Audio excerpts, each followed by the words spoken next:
isa pa pala sa layunin ng mga nasa taas, PILA-RICE. Alam na, nadinig nyo na ba yun? PILA-RICE, Philippine Rice Research Institute. Hindi pa po. Bali yung PILA-RICE na yun, gumagawa sila ng ibang palay. Nag-experiment sila, nag-research. Gumagawa sila ng ibang variety. Kumbaga, ibang lineup ng palay, mas mataas umani, mas adaptable sa climate change. Kaya napansin nyo, kahit lumiliit ang saka natin, medyo hindi ganun bumababa yung ano natin, yung pag-ani. Kasi yung mga varieties natin ngayon, matataas ng umani. Sila po yung gumagawa po ng mga itatanim.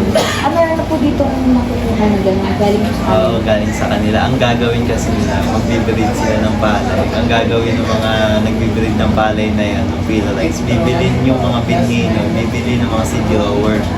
Yung mga seed grower, may seed grower kami dyan, si Mayor, dating Mayor namin, Mayor Enting Esquira.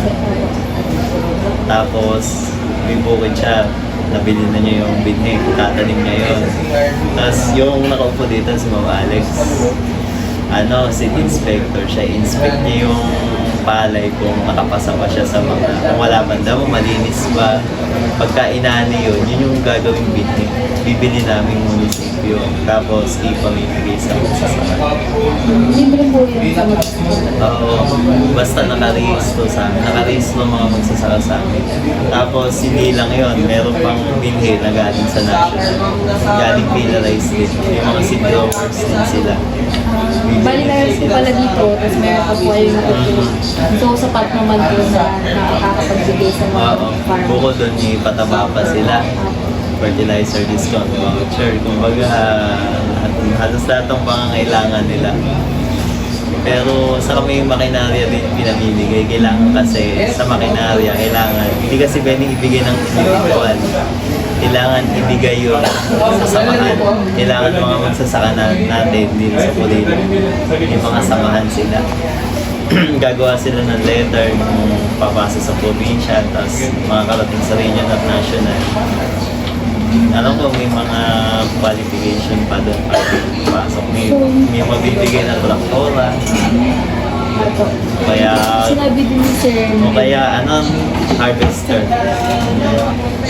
Bale, naman po na tutulungan naman po talaga sila. Sadyang, ano po kaya yung mga tingin yung dahilan kung bakit parang nagkakaroon pa rin po tayo ng shortage sa agriculture. Siguro isa dyan yung sa climate change, yung mga bagyo na, yung mga doon sa mga typhoons.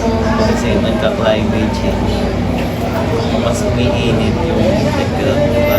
Tapos ang nangyayari pag kami dahil naapektuhan yung doon. Hindi ko alam kung lumalakas ang bagyo. Lumalakas yung pwersa ng bagyo. Nakakasira din sa palayan natin. Kasi sa Pilipinas, dalawan talaga ng bagyo. Isa yun. Sa insekto naman, mga peste, hindi naman masyado. Basta yung typhoon, kaya tayo. Isa doon yung shortage. Saka yung lupain natin, konti talaga eh. Kukumpara mo sa dami natin, marami tayong mga Pilipinas. Hindi tayo sustentuhan talaga. Lalo pa po nababawasan. Kasi binibenta po yung Oo, kasi yung mga farmers natin, walang kapalit. Lalo yung mga tenant pa. Kung sila may-ari, tapos sila may yung magsasaka, kikita talaga. Kikita ka talaga, tapos bibigyan ka kasi ganun. tingin niyo po pwede pong mabalanse yung industrialization at agriculture po? Sa tingin ko, may chance kaso kasi doon tayo patuloy kung natin natin yung bansa. At saka dumadami rin kasi ang populasyon.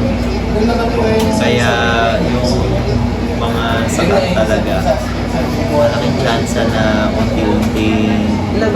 unti-unti siyang nababawasan kada taon. Kaya sa batas siguro, kung mag-iisip sila ng batas, Empower po po. batas natin. Kasi yung tax kasi nung tax kasi kahit agricultural na mahal din yan. Eh, yung binabayad ng mga tenant sa may-ari kulang. Kung kumikita yung may-ari at kumikita rin yung mga farmers, pwede pang mapagpatuloy yung sa tingin ko. Kasi pagka hindi kumikita yung may-ari, ang gagawin niya, kakausapin niya yung mga tenant niya. Sasabihin eh, gusto ko na ibenta, tapos pagkakasunod natin yung presyo, lalo sa bypass, alam ko malaki rin yung mga binayad sa mga magsasaka.